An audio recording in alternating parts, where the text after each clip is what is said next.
Hello streamers! Welcome to M-Stream. Ating balikan at pag-usapan ng pagbabalik ng Predator. Ano-ano kaya ang mga Easter eggs at hidden details ang nalagpasan mo sa pelikulang ito?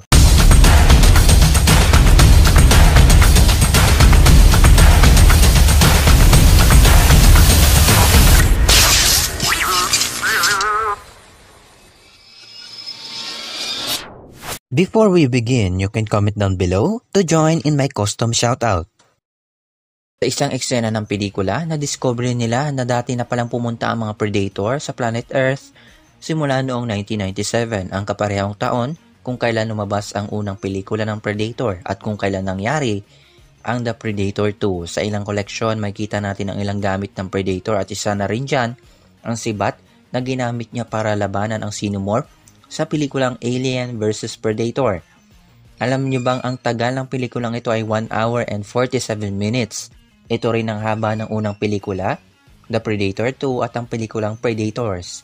Sa pagbagsak ng sinasakyan ng Predator, ito ay isang reference mula sa unang pelikula at binigyan nila ng isang pag-alala ang isang sikat na linya ni Arnold Schwarzenegger mula sa unang pelikula. Get to the chopper! Pero imbes na helicopter, sila ay sumakay sa mga motorsiklo.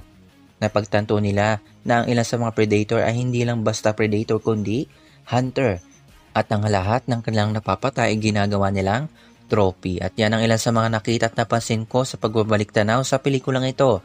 Let me know what do you want to talk about next time. Just comment down below, leave a like, subscribe my channel, smash that bell for M-Stream. Thanks for watching.